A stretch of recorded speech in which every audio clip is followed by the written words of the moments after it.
Hi, and I hope you are doing well. In the last lecture, we have seen what are the applicable standards and codes that are used in the control valve. The list is available. You can use them accordingly. In this lecture, what we are going to discuss is control valve sizing. When we say sizing of the valve, it refers to selecting the valve size, selecting the internals of the control valve, and deciding what will be the actuator size and accessories. So the first thing that comes into our mind is that why we need to size a valve. Let us consider a scenario wherein 6-inch pipe is given. We need to size the valve. Either we can size the valve up for whatever the size of the pipe is, or we can go a little lower. Basically, because the valve itself is operating on the principle of resistance. The flow which is there in the pipe, for example, a 6-inch pipe will have whatever flow it is, the valve will have much lower. The main reason is that because of the resistance. Okay, so based on either it is liquid or gas, there are some equations which have been given in the applicable standard ISA, and you can use them to actually define what will be the flow passing through a particular valve based on its geometry, based on some principles, based on some equations, and based on that you can decide a valve. So let us start with this lecture.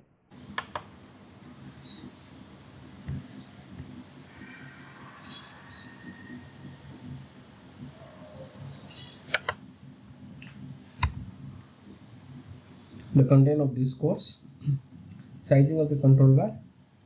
We will see a control valve sizing sample for liquid and a control valve sizing for gas, and we will try to see that what are the criteria for selection of a control valve.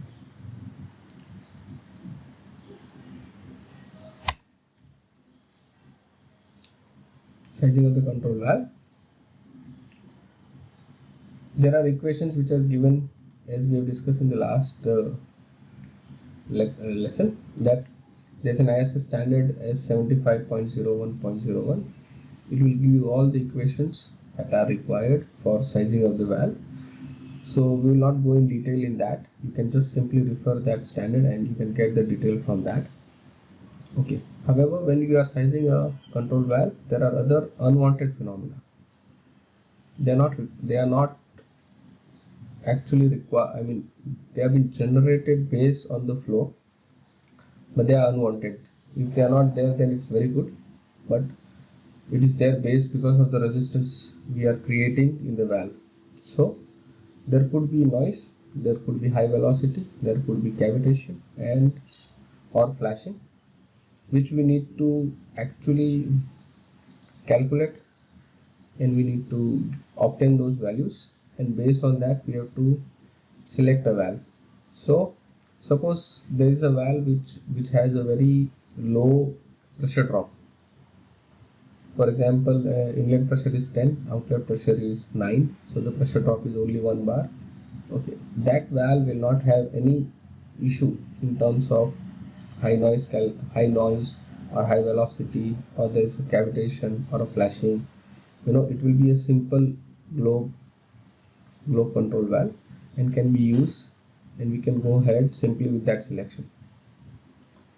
On the other hand, lot of discussions is been going on that whether sizing of the control valve is a science or an art, or but normally it is done on the engineer judgment. He will sometimes size the valve as one size higher. Suppose a 6-inch pipe is there and a 4-inch valve will suffice the requirement, but he may size it 6-inch based on his experience.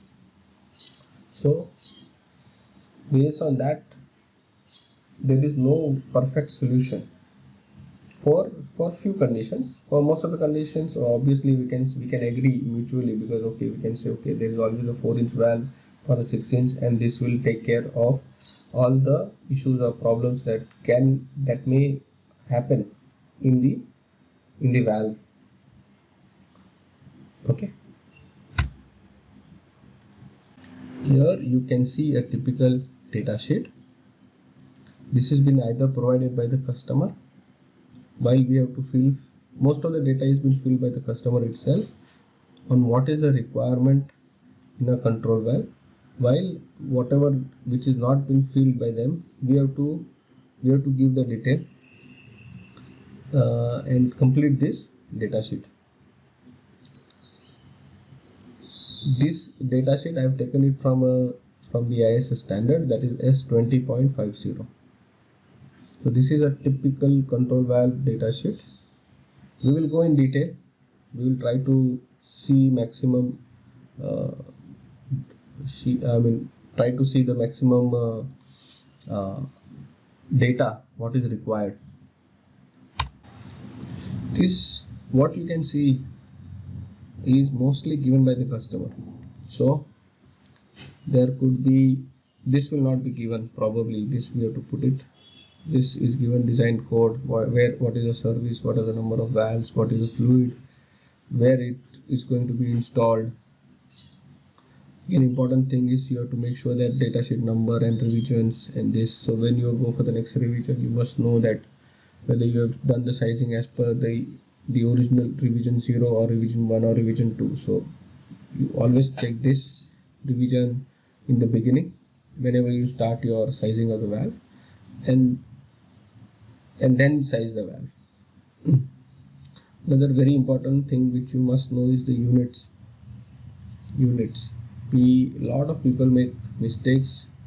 They don't see the unit and they simply put the data in the control valve software or sizing software, and then they come up with the wrong valve. Sometimes it happens as a 20-inch pipeline and the valve selected is a 6-inch. So you make sure that you study the units properly. Whatever unit you want to change or consider, please, and if they have not given the unit, you should not go ahead with the sizing. You should stop there. It will create a problem. If you still want to size it, but take precautions and size it accordingly. Again, maximum, normal, minimum. There could be several other conditions like intermediate, startup condition also they might give you. All these conditions must be fulfilled either mostly with one valve. Mostly in 1 or 2 scenario I have seen that there are, instead of one, there are 2 valves. So there is a one valve which is used for startup and another valve which is used for normal operations. That could be a scenario. Both valves are fitted not in parallel, so one valve will operate. Once it goes up to 40% of the capacity of the requirement of the flow, the valve will have 100% flow, but the process parameter is 40%. The remaining can be taken by a bigger valve. So that could be a scenario like that. This data is given by the customer. So this is just the basic data which is given. Next. Okay. This is what from here we are starting our work. First is the body, bonnet, packing. Here you can see the type. So it can be a standard globe valve, or it can be a double seated globe valve, it can be an angle globe valve. It can be given by the customer most of the time, but in case not, if it is not given, then you must consider a standard globe valve, a two-way standard globe valve which can be used here. Next, the size and the rating. Again, very, very important. Size we can calculate. There is a method, we can calculate the CV. The equations are given in the ISS standards, and based on that CV we can put here. Obviously we have to consider all the things like cavitation and flashing and high noise and high velocity and everything. Also we have to consider whether the flow is laminar or turbulent, or whether it is designed for pulp paper industry or going for an where the viscosity is very, very high. Okay, so all this thing will come in picture to consider what should be the size of the valve. So that will go here. Next, sorry, before I go to the next one more point which I wanted to add is always make sure that the valve size cannot be less than half of the pipe size. So if again we go for a 6-inch, if there is a 6-inch pipe, you can have a 3-inch valve. You cannot have a 2-inch valve. Even though 2-inch valve suffice the requirement completely, it gives you complete a perfect valve, but you cannot select a 2-inch valve. You have to go for a 3-inch valve. Okay. Now you can simply say what is the reason why you can go for a lower. I mean, you should go for a lower, right? But when you connect the valve, a 2-inch valve on a 6-inch pipe, there will be reducers and expanders on both sides. So 6-inch to 2-inch, and that will be a reducer, and then on the downstream there will be an expander that will be from 2-inch to 6-inch. Correct? So what will happen is that your pressure loss in the inlet will be more, or the control valve will lose its ability to function. The resistance which is required to control the flow is already been created by the reducer and expander, especially the reducer in the inlet, because you need the reducer, right, from 6-inch to 2-inch. So that is the reason they are saying that you should not go below half the pipe size. Next, rating of the valve. This is generally given by the customer, generally, and if not given, it is very simply, you can simply calculate from pressure, temperature and body material. There's a standard, I mean, as I said, there's some other standard called ASME P 16.34. You follow that standard. There are 4 parameters, you need 3 of them. So once you have those 3 parameters, you can calculate the 4th parameter easily. So rating can be calculated very easily. You don't need to ask the customer. If you have the pressure, temperature, material, okay, you calculate the rating. Next is the body material, again given by the customer. If not given by the customer, you follow the same as the pipe material. Okay, so pipe is A106, it means you have to follow WCB. If the pipe is 312, either you have to follow some stainless steel material. So typically you follow CF8M, that is stainless steel material. Okay, another thing which you can simply do on material selection is try to see what is the fluid. Based on that fluid which is provided by the customer. Obviously the fluid is always provided by the customer, whether it is water or air or nitrogen or whatever it is provided by the customer. You see there are material compatibility charts available. You take that chart, you take the material, select the valve material, go ahead. However, you make sure that the selected material must be approved by the customer before you go for manufacturing. Otherwise, you will be in trouble, because it might happen that the valve, you might have selected a WCB valve and the customer requires CF8M valve. So you make sure that the material selection is done properly, but approved also by the customer. Next, liner material / thickness. Okay, let us assume that the fluid is very, very corrosive in nature. Okay, very corrosive, ambient temperature and low pressure. If these 3 conditions are there, the customer might say that he wants the lining inside the body. Okay, so here it will go what should be the thickness and what should be the liner material. Design: pressure, temperature, shut off, 3 values. Design, pressure, and normally pressure and temperatures, all these things are given by the customer. One of the important things which I wanted to say is design pressure and shut off pressure. There are 2 pressures, right? So one, design pressure is based on the complete piping system, while shut off pressure is a pressure that will be inside the valve. So suppose you have a complete unit. In the beginning of the unit, the pressure may be 30 bar, but as the fluid is flowing from one end to another of the unit, the pressure will reduce. No doubt, if you put a pump in between, it will again increase, and if that is the requirement, you can do that. But gradually the pressure is reducing, because as it is flowing from the pipe, there will be some resistance and it will reduce the pressure. So it could happen that the valve where it is positioned is such that the shutoff pressure is like maybe 5 bar or 10 bar, not more than that, even though the pressure, the actual design pressure is 32 bar. So we have to see all those things. Very important, because your shutoff pressure will decide the size of the actuator. So there could be a situation that you will select an actuator based on design pressure. The actuator is very big and you will never use that actuator. Again, an oversized actuator has its own problem, because it will create a lot of problems for controlling, So a perfect actuator is at what pressure is required. So shutoff pressure is equally important. You may not always ask for shutoff pressure from the customer. Next is the end connection, again defined by the customer.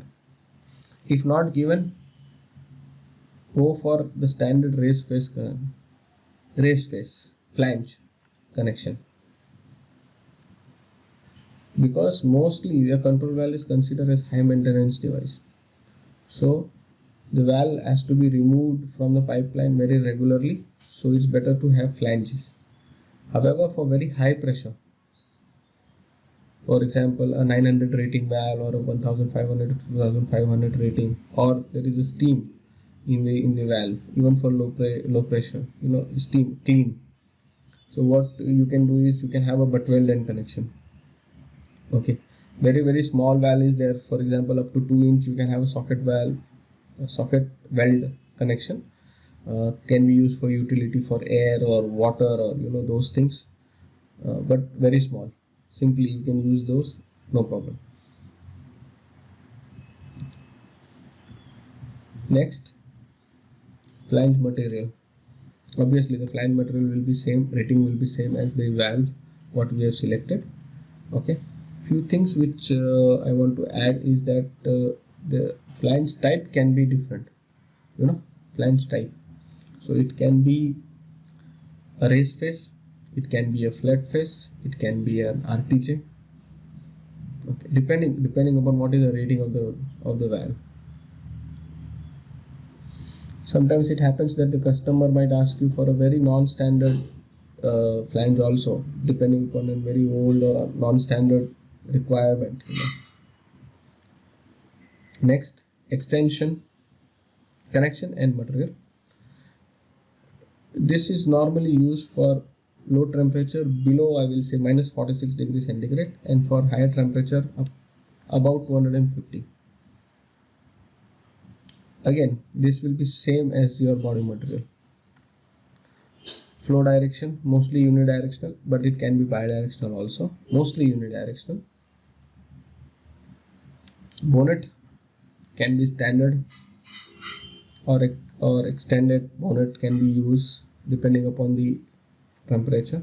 There could be another scenario that you require the bonnet type with because if you are using a very toxic, if there is a fluid which is very toxic, so you require a bellow seal bonnet. Packing type, material simple, you can select based on the temperature and you can go ahead. Isolation valve, or this they are provided based on the customer requirement. If they want it, very rarely is been required. Seal rail connection, again very rarely required. So next, plug type, valve plug type. It can be top guided or cage guided. Top guided is used for smaller size or for a very general applications, while cage type is used for higher size valves or high noise, or there is there's a cavitation or a flashing or something, severe service. Next, characteristic, trim characteristic. I think this we have discussed in the first lecture, that it can be equal percentage, linear, quick opening, depending upon what is the control system the customer has considered. It can have a different, this equal percentage, linear. There can be a modified equal percentage also. Plug valve size, travel. This you just have to see what is the calculated CV. Based on that CV, you can select the plug valve size, and based on that you will have the travel. Travel will be based on the valve size. Whatever the valve size is there, you can simply take the travel. Balance and balance. Internal design. If it is a cage guided, you can have a balance. If it is top guided, you can have an unbalanced design. Again, material for plug, seat ring, stem and cage. Again, given by the customer. If not, we have to select. The material will be superior to body material, because these parts are moving, so you need better material even than the body material. For example, if it is WCB, you go for stainless steel. If it is stainless steel, you go for stainless steel. There is no problem in that. And take care of cavitation and flashing on all those things. Then you have to go for stellite, full stelliting of all the internals. Flashing is there, you go for stelliting, and then you can simply select those material. Next, seat leakage. This again we have discussed in the previous. There is a standard called HCI 70.2, 70-2. You can have class 4, class 5, class 6, depending upon what is the process requirement. Next, other requirements. Hydrostatic testing given by ASME 16.34. Seat leakage testing, there is a standard for that. Inspection, it could be like a third party coming and inspecting the valve before they have been dispatched or cleared for dispatch. Painting requirement. This is another important point. Painting requirements are basically governed by the customer documents and probably governed by the external condition of where the valve is going to be installed. So you must have that painting requirement in mind always.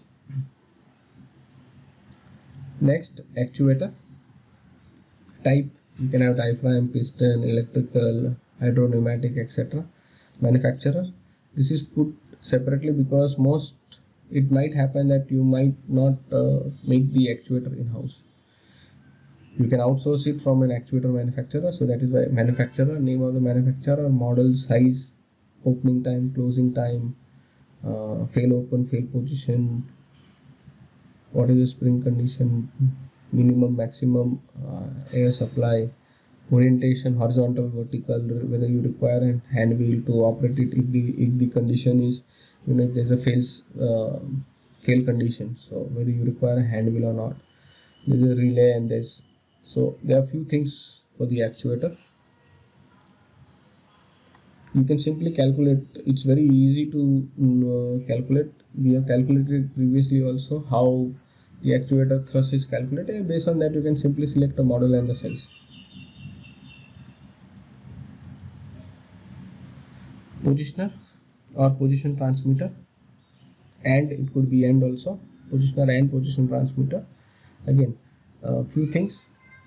What is the type, manufacturer, model, input output pressure gauges, whether you require those gauges for input and output. So you must know whether what is the pressure at the air is incoming and what is the pressure it is going out.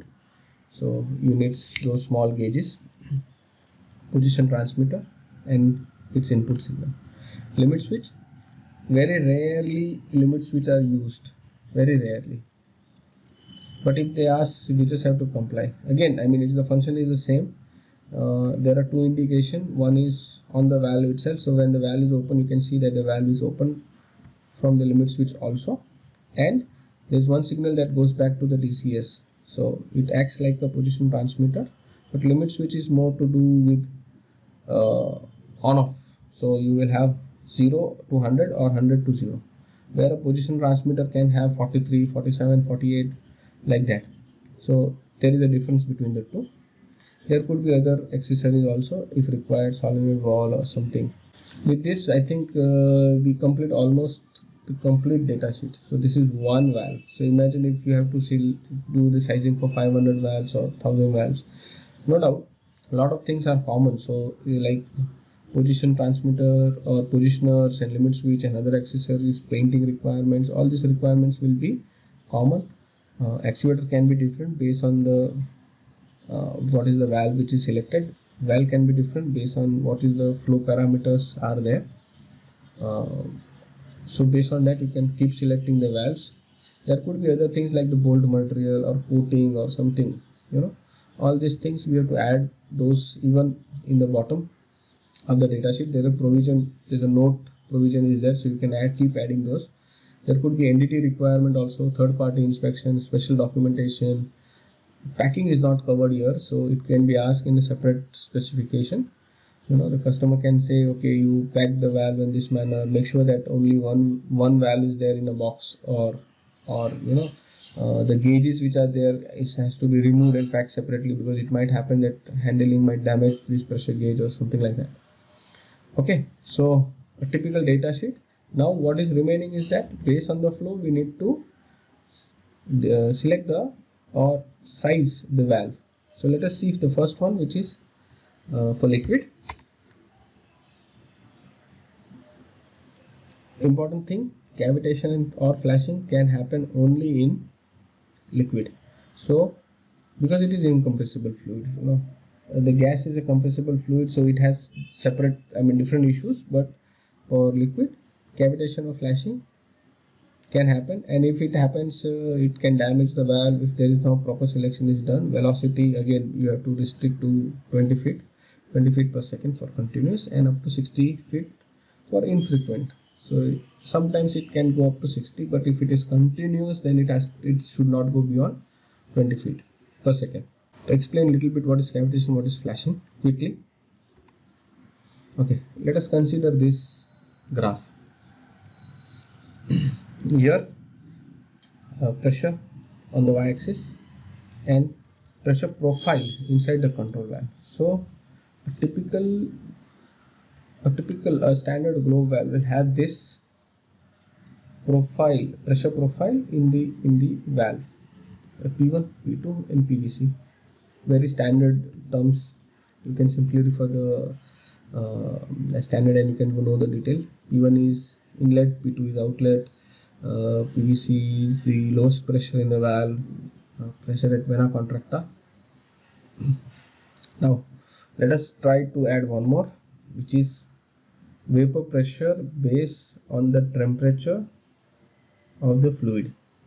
Okay, this is important. Now what will happen is that when the fluid is passing in the valve, there could be at one point where the fluid will go, the pressure of the fluid will go below the vapor pressure. So some of it will start converting into gas. So it will not convert to gas directly. It will probably becomes bubble. There will be bubble. There will be bubble in the from here till here. So there will be formation of bubble. After a point, when it just crosses the vena contracta, which is the smallest area, it will start to recover. The pressure will start to recover, and as it is recovered, this bubble will start to explode. And when it explodes with very high velocity, and it can damage. So the surface of the plug or the trim, the cage, the inside of the valve body, it can damage because of this. And then it will recover, and then you will have this P2, which is the outlet pressure. To avoid cavitation, there are several methods which are used. First, better to change the location of the valve. So you install the valve in such a manner that the P1, P2, the pressure doesn't fall below PV in any case. So there could be that possibility is there. So you change the installation position in the plant. That could be one. Another one, expensive, that is anti-cavitation trim you can use, where you make sure that the pressure doesn't go below the vapor pressure. So it's like you reduce the pressure, but you recover the pressure. Again, you reduce the pressure, you recover the pressure. So what will happen is that the vapor pressure line, the pressure will not fall below vapor pressure, and no bubble will form, no cavitation is there. You can completely avoid it. It is there. It's a good solution. Um, 2 or 3 cages can be used with multiple holes, and you can easily have an anti-cavitation ring. But there are few valves which requires a big, I mean, a lot of engineering is required to select a anti-cavitation trim. Let us consider a second scenario. This is the first one. Okay. In second one, as it passes, so there is bubble till here, and here it starts to implode. But the pressure doesn't recover beyond PV, and it passes. So the outlet P2 is less than PV. This is the case of flashing. Okay. Again, simple selection guideline is that you select a valve which is whatever the valve size, select the same trim size. Give more hardness to the trim, so that when there is a explosion of the bubbles, it will not affect the valve as such, and it will pass. Okay, next let us see now what is how sizing is done for the liquid. This is the equation. I'm supposed to put the units here. Actually, I should put that, but you can refer the standards. You can refer the standards, and you can know what is N1, what is FP, what is Q, and what is CV. Pressures, both pressure constant, again a constant based on the valve geometry, flow, and specific gravity. This is the CV. General condition. Consider it general condition. Let us see one simple example. We have water with flow of 20 meter cube per hour. P1 is 10 bar, P2 8 bar. I am considering, since it is water, I am considering specific gravity as 1. PC, PV, all this data is given with particular temperature. Temperature you can consider it as like 20 bar, 20 degree. Pipe dia 2 FL. This is coming from the valve manufacturer or designer. So 0.9. Your answer, I mean your calculated CV should be 15.77. You select the valve with 35 CV, 1.5. Pipe diameter is 2, so we are selecting 1.5. We can go up to 1 also, but 1 will have CV which may be like 14 or 15 or maybe 17 also, but it will be very close. So with equal percentage, you will have 80% of the valve opening, cage type, and this could be okay. So this you could go ahead. You can have a top guided valve also. It will have a bigger CV. So your valve will be probably 60% on full capacity. You can select that. Let us consider a different scenario.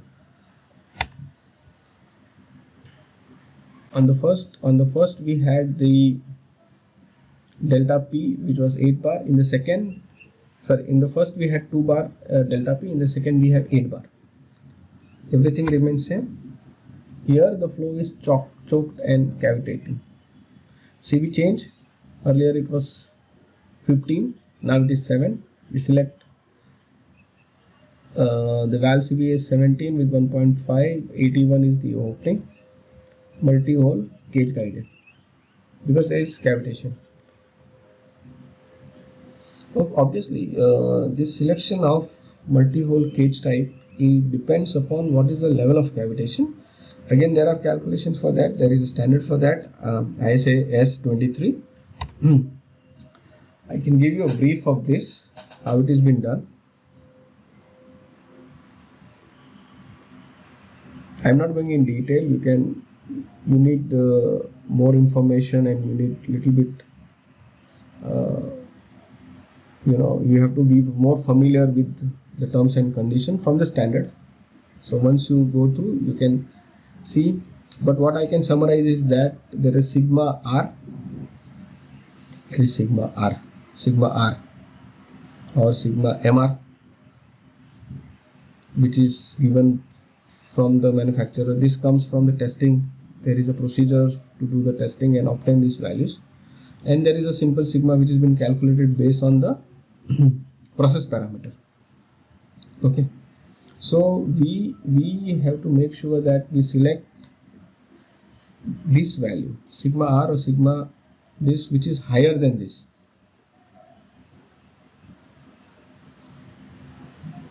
Okay, next.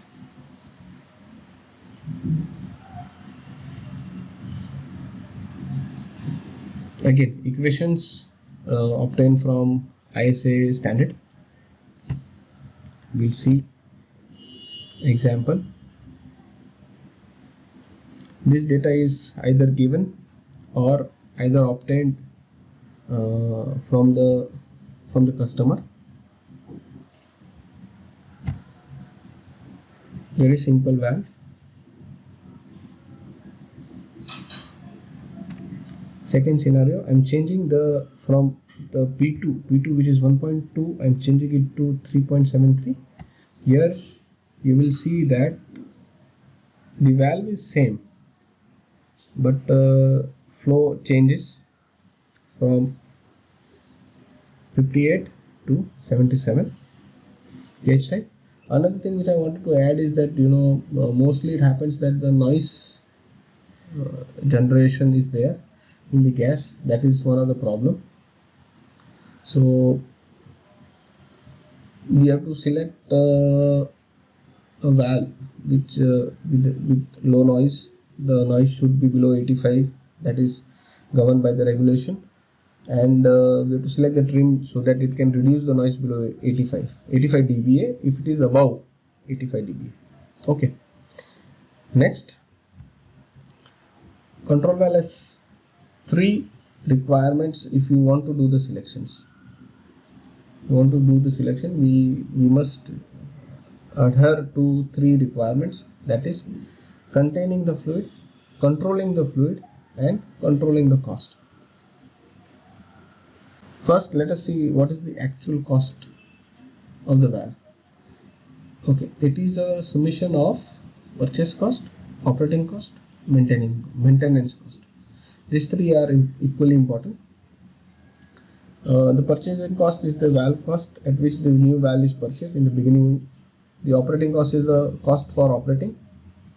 If the valve is not selected properly, it might create problem during operations. And the third is the maintenance cost. Again, it depends upon the proper selection of the valve. If it is not done properly, the maintenance cost will be very high. You have to remove the valve regularly, and you have to change the trim, you have to overhaul the maybe you have to stop the plant or something. So the cost is very, very high.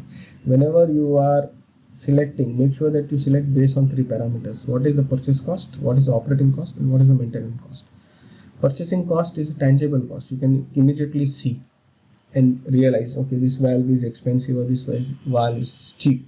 But what you have to consider is both the operating cost and maintenance cost. Both are intangible cost but equally important, and it can happen that the purchase cost can be 1/10 while your operating and maintenance may be the remaining 90% of the cost. So you always make sure that you don't fall under the pressure of reducing the total project cost of the plant and making sure that okay, we got the valve at a very, very cheap price. You do a complete justice to the process requirement, and you select the valve taking care of all the 3 costs.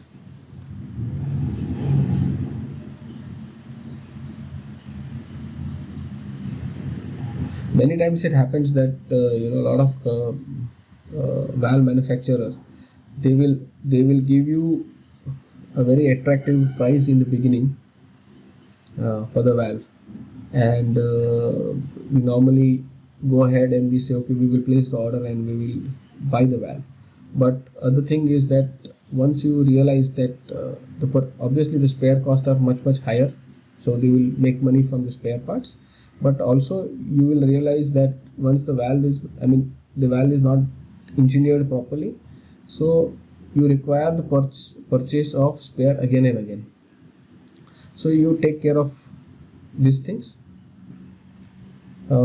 speak to them, go and visit the valve manufacturing facility. You see who are the people there, you see what knowledge they have and what are the resources available, whether they have a CV testing facility or something, and try to see whether how much valve they've given with similar process parameters, those things. So that will decide your cost actually. Next, delivery period. Again, very important to maintain the timing and resource of the project.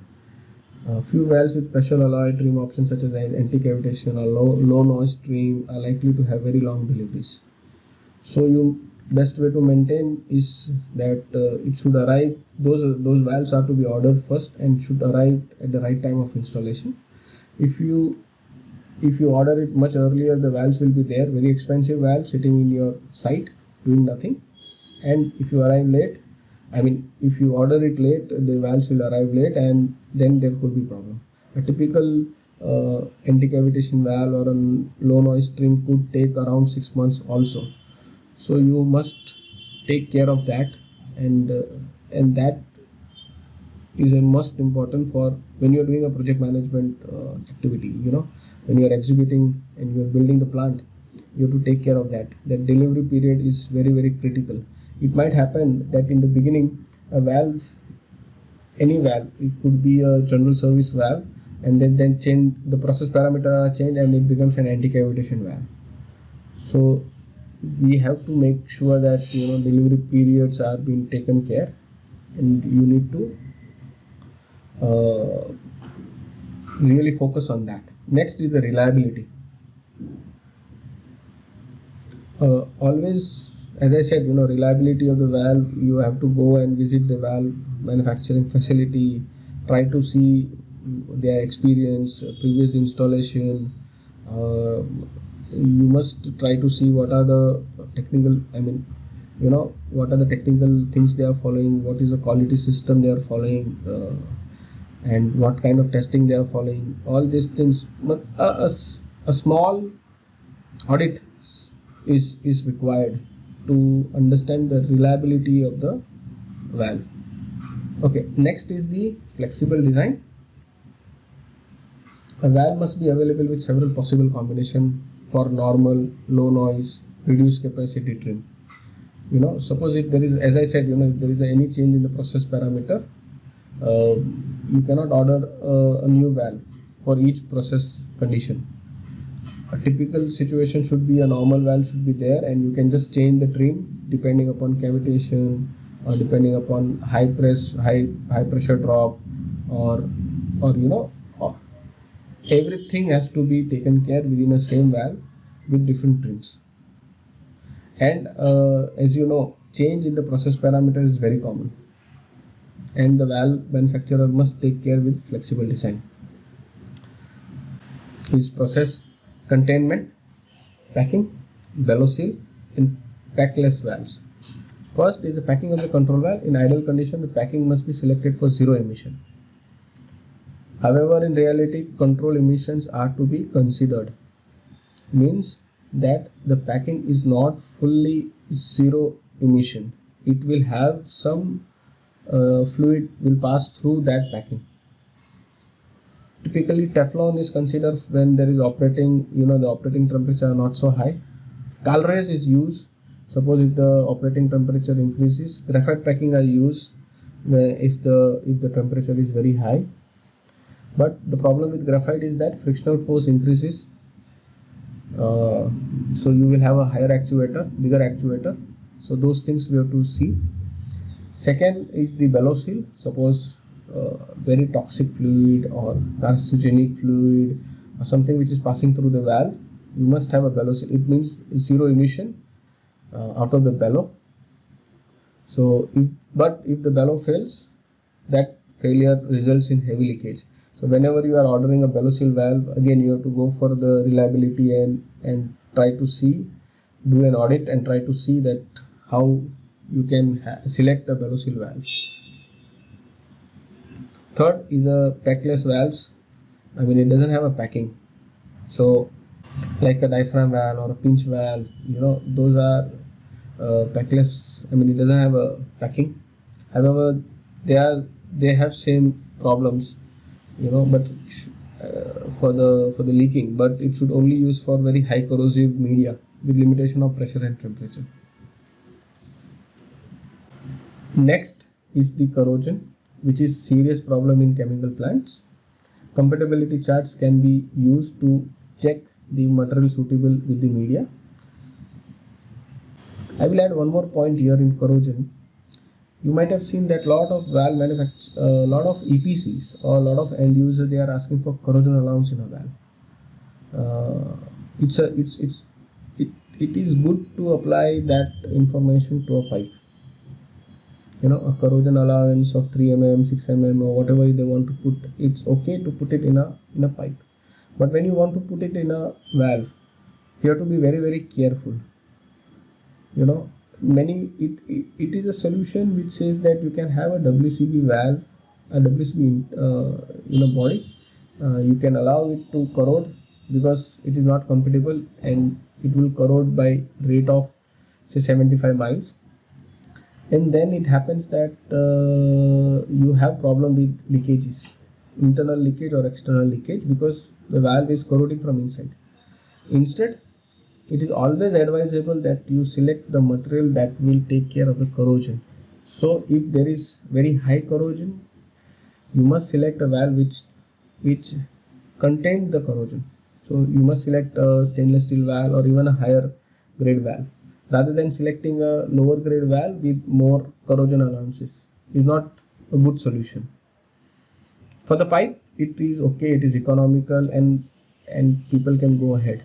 But with the valve, it's not a good solution, especially even in ball valve. When we say on-off valve, even in ball valve, it's not a good solution. It must be avoided. But people are following it blindly, and people are giving corrosion allowances even to the valves. Next is erosion, which is common in slurry services, wet steam, or other service where solid particles or drops of liquids are carried at very high velocity with the flowing fluid. Hard surface can be added over the base metal to reduce the erosion rate. Next is the leakage. Again, as I said, defined by standard FCI 70-2. One must understand that leakage requirements is from the customer, since no leakage comes with an hefty price. Valve manufacturer know how to make a valve with no leakage in the factory when it is new. So they know how to make a valve without any leakage in the factory. They can do it very easily. They know many tricks to make sure that the valve is tight shut off. Okay. And they can do it very easily in the factory. But when it goes into a plant, we have to, in the real situation, when the pressure and temperature are changing, the fluid might have some dirt or some problem or this, then you will start to have leakage, and probably you may not require a shut off valve in the beginning itself. So please make sure that you understand what is the leakage required by the process. Leakage 4 should be okay for most of the time. If not, steam can be leakage 5, because steam, if start leaking, it will start converting into condensate and it will create problem. Again, you're paying, there's a cost to convert water into steam. So again, that is a loss. So you have to make sure class 5 is required. Okay, and you must make sure that if there is not tight shut off requirement, then you should not go for it, because even with tight shut off, which requires very high maintenance procedures and scheduling, and you need to do lot of maintenance on those valves. So be very, very particular when you see what is the leakage requirement for the process.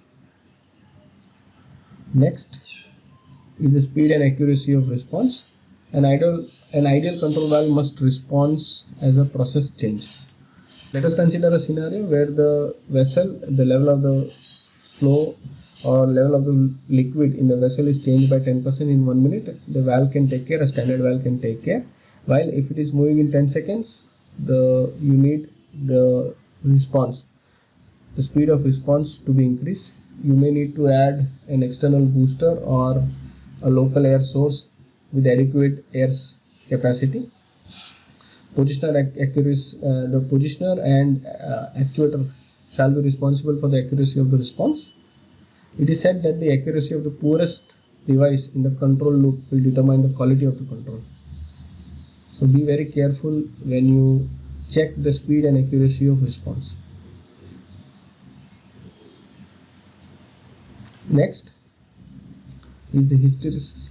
The difference in stem position with the same signal reached from increasing signal and decreasing signal is known as hysteresis. The cause for hysteresis can be fluid forces, airflow, rate in the actuator, air discharge from the actuator. One movement is controlling by the air pressure while the other is being controlled by the spring force. The impact of hysteresis can be very serious on control loop. It is not possible to detect even if with close review of process parameter. So as you see, there are a lot of parameters which you need to consider when you do a control valve selecting, starting from the simple valve sizing itself, the size, the rating, and those the material and everything, the actuator, but also these things which we have to take care. With this, I think I finished the lecture. Thank you.